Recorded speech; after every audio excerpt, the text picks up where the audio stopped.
اللہ کا کرم ہے کہ اللہ نے اس کائنات کو نکاح سے جوڑا ہے، اور رب العزت کا کرم اس وقت تک رہے گا جب تک یہ کائنات نکاح سے جڑی رہے گی۔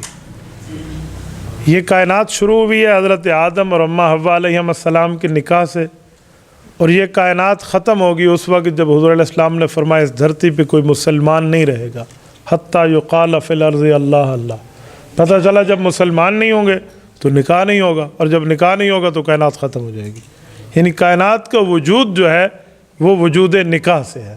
نمبر 2، نکاح اتنی مبارک تقریب ہے جو اللہ پاک نے عرش پر منعقد فرمائی ہے، اور جس شخص کا نکاح ہے وہ شیطان سے محفوظ ہے، اور جو نکاح سے دور ہے عام طور پہ وہ شیطان کا دوست ہے۔ نکاح کی کوئی خاص عمر متعین نہیں ہے، بلوغ کے بعد نکاح کر لینا چاہیے، اور اولاد کا نکاح کرانا یہ ماں باپ کی ذمہ داری ہے۔ اگر کوئی بچہ گناہ کر لے اور ماں باپ کو پتہ ہو تو کل قیامت میں ماں باپ اس کے ذمہ دار ہیں کہ یہ نکاح نہیں کرا رہے۔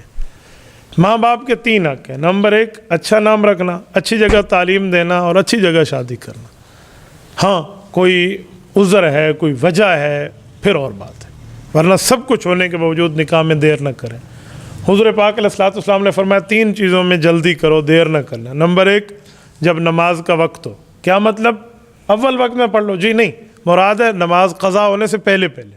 نمبر 2، جس وقت جنازہ تیار ہو جائے، پھر لیٹ نہ کرو۔ نمبر 3، جس وقت بے نکاحی عورت کے جوڑ کا خاوند مل جائے، لیٹ نہ کرو۔ تو نکاح کے اندر برکتیں ہیں، شفقتیں ہیں، رب العزت کی رحمت دے۔ وَيَسْتَغْفِرُونَ لِمَنْ فِي الْأَرْضِ، قرآن کریم میں آسمان کے فرشتے زمین والوں کے لیے استغفار کرتے ہیں۔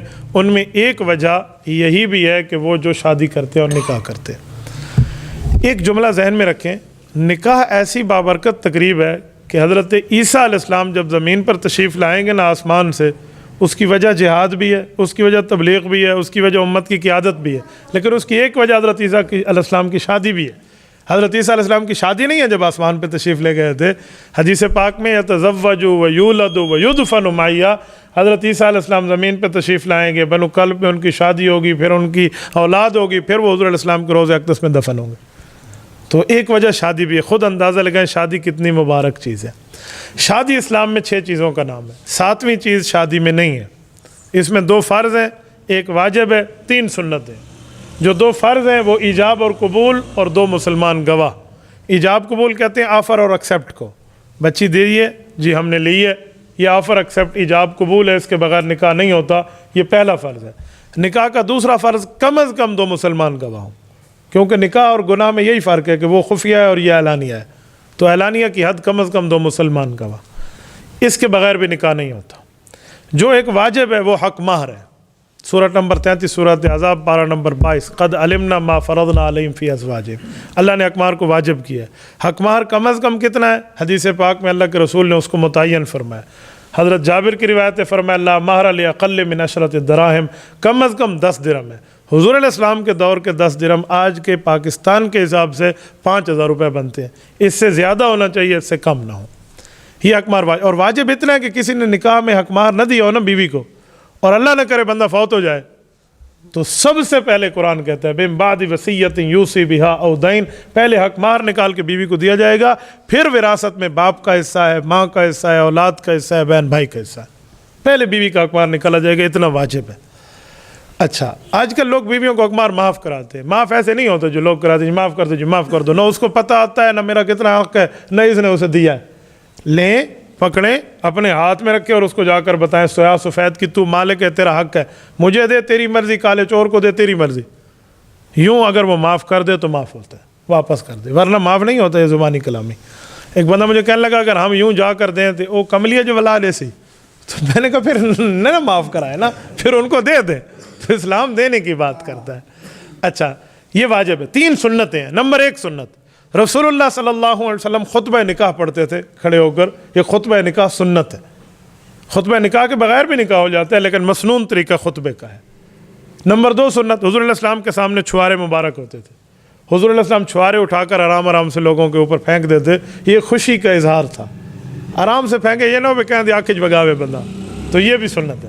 نمبر 3 دعوت ولیمہ سنت ہے، اور دعوت ولیمہ میں 2 باتیں ذہن میں رکھیں، ہمارے اندر دونوں کمی پائی جاتی ہے۔ نمبر 1 ہم ولیمہ اسی دن کرتے ہیں جس دن شادی ہے، شام کو ولیمہ ہے. یہ ولیمہ نہیں ہے، شب زفاف کے بعد ولیمہ سنت ہے، ایک رات گزرنے کے بعد.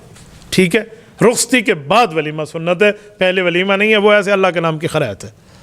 نمبر 2، ولیمے میں ایک کمی ہم کرتے ہیں، ہم غریبوں کو نہیں بلاتے، امیروں کو بلاتے ہیں. ہم کارڈ ایشو کرتے ہیں، انٹری پاس.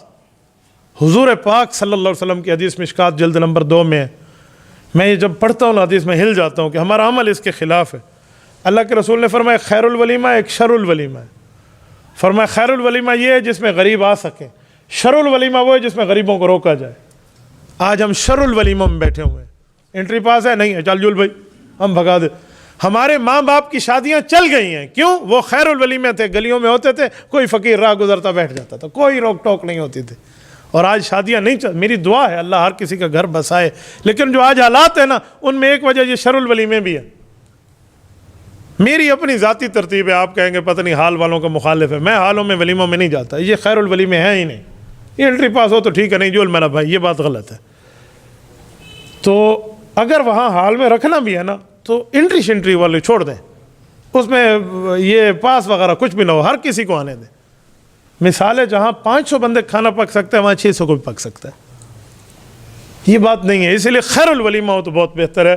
یہ 6 چیزیں ہیں. 7ویں چیز نکاح میں آئی نہیں، اور ہم نے مایوں ہے، آگا ہے، پتہ نہیں ہے، مہندی ہے، مہندی ہے، یہ سارے مصیبتیں ہندوانہ رسم ہمارے گلے میں پڑے ہیں، یہ شریعت میں نہیں. کتنا سادہ برکت نکاح ہے. اس جیسے نکاحوں کو دعائیں ہیں. میری دعا ہے اللہ پاک اس نکاح کو بھی قبول فرمائے. بھائی حماد آج اللہ کے فضل سے مفتی ہیں. مجھے وہ وقت بھی یاد ہے جب حماد میرے پاس تھے، میں نے ان کی پڑھائی کی وجہ سے کراچی کی جاب چھوڑی تھی. اس وجہ سے چھوڑی تھی کہ یار یہ بچے جو میرے پاس یہاں پڑھ رہے ہیں، میں کراچی جا رہا ہوں پڑھانے کے لیے. یہ تھے اور ایک وقار تھے، یاد ہے؟ تو میں نے کہا یہ 2 بچے پڑھ رہے ہیں، ماشاءاللہ ٹیلنٹ ہے ان میں، ان کو چھوڑ کے میں چلا گیا، ان نے پھر کسی کے ہاتھ نہیں آنا. آج مجھے اللہ نے دنیا میں ثمرہ دیا ہے. وہ شخص عالم بھی ہے، حافظ بھی ہے، مفتی بھی ہے. رب العزت نے تمام علوم اس میں جمع کر دیے ہیں.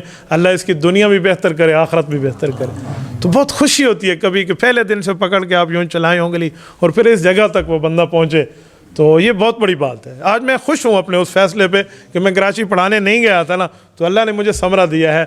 تو بندہ اپنی اولاد کو عالم بھی بنائے، حافظ بھی بنائے، بہت بڑی بات ہوتی ہے، بہت بڑی بات ہے. ہم چاہتے میرے لیے دعا کرو، میرے لیے دعا کرو. عالم کو نہیں کہنا پڑتا، عالم عالم ربانی ہو نا، جیسے اللہ والا ہوتا ہے. حدیث پاک میں ہے وَإِنَّ الْحِيتَانَ تُسْتَغْفِرُ لَهُ فِي جَوْفِ الْمَاءِ، فرمایا پانی کے اندر مچھلیاں اس کے لیے خود بخود دعا کرتی ہیں. وہ جس درخت کے نیچے گزرتا ہے دوسرا درخت اس پر فخر کرتا ہے میرے نیچے عالم گزرا ہے. وہ جس جگہ سوتا ہے سونا اس کی دوسروں کی عبادت سے افضل ہو جاتا ہے. اسے دعاؤں کا نہیں کہنا پڑتا. تو اس سے سبق ملتا ہے. ہم اپنی اولادوں کو علم دین کی طرف متوجہ کریں. کالج یونیورسٹی پڑھائیں، ہم نے پڑھا ہے، پڑھانا چاہیے، کوئی منع نہیں ہے، لیکن انگریزی تہذیب نہ اپنائیں. یہ کاف پا کے ہی کالج پڑھا نہیں سکتے، گٹے کلوچی ستر رکھ کے ہی کالج پڑھ سکتے ہیں. تو بس یہ ہے کہ بندہ انگریزی تہذیب نہ اپنائے. کالج یونیورسٹی کا نہیں مسئلہ، لیکن اصل اسلامی تعلیم ہے، یہ بھی کریں. تبارك الذي نزل الفرقان على عبده ليكون للعالمين نذيرا.